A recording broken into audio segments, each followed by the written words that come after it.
Peace and love, and happy Black History Month. You are now tuned into a dope public health monologue. I'm your host, Monte. And as always, this is a safe space where we lead with grace and we're always open to learning. And today, I wanted to talk about one of our pioneers. How I frame this entire situation here is I called it the genius of our own vocabulary.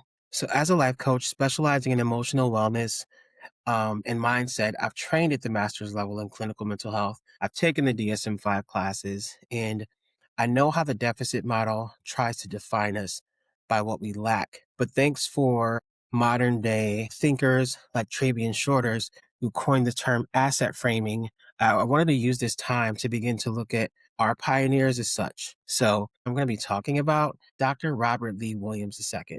He's a scholar, a cultural visionary. Before I start diving into all the dope things he's done, let's talk about his origins. Dr. Williams II was born February 20th, 1930 in Little Rock, Arkansas. Actually raised in the Jim Crow South. So he grew up witnessing firsthand these inequities that will actually later fuel his work.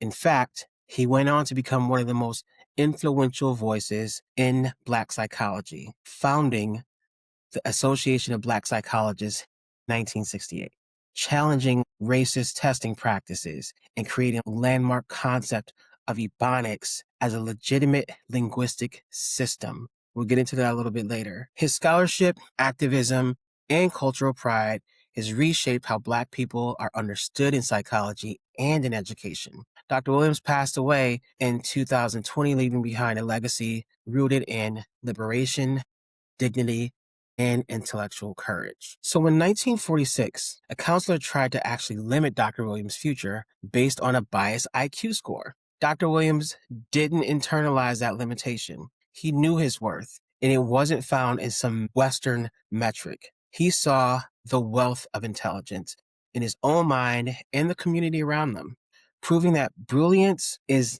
the standard, not the exception. So in 1973, he did something fundamentally that had never been done before, and he coined the term Ebonics. And essentially, that is an intentional fusion of ebony and phonics. But I want to stop right there for a minute because we have to confront the whitewashing in academia.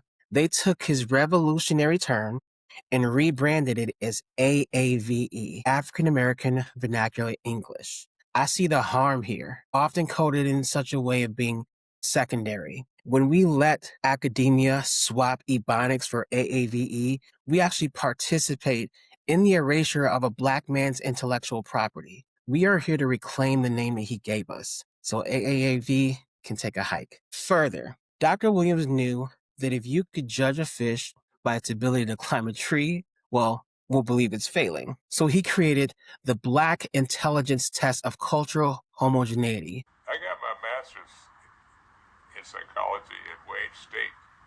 I did my first piece of research on bias testing. I tested black kids versus white kids. Black kids did much better on culturally fair tests than they did on conventional tests. So when I developed the bench test, the acronym stands for the Black Intelligence Test of Cultural Homogeneity, meaning that all of the items are pulled from Black culture. My prediction was that African Americans would do much better on the Black Intelligence Test than they would on conventional tests, and white students would do very poorly on the bench test than Black students. That was supported. He didn't make this test to exclude. He made it to prove that context is everything. He used this tool to flip the script on this cultural gatekeeping. He was a fierce advocate for children's mental health, providing testimony in the Larry P. versus Rouse trial to stop kids from being mislabeled by biased systems. He wasn't working from a deficit. He was protecting the inherent genius of Black youth. So then what do we do about this? My mission is to help us all begin to operate from this frame. Dr. Williams lived by a creed that we all should carry. Black people first, scholars second. And that is just who he was as a person. This is the ultimate public health message. Your wellness is tied to your identity We honor Dr. Williams II when we use the word Ebonics with the respect it deserves. And we honor him when we look at our community and see not that it has a problem that needs to be solved, but a legacy of brilliance that needs to be celebrated. So as we bring this monologue to a close, I'd like to leave you with this. My brilliance is not a variable to be measured. It is an inherent asset. Keep your mind and your mindset focused on your power. You are the expert of your own story. Peace, wellness, and power. Remember, public health is dope, and so are you.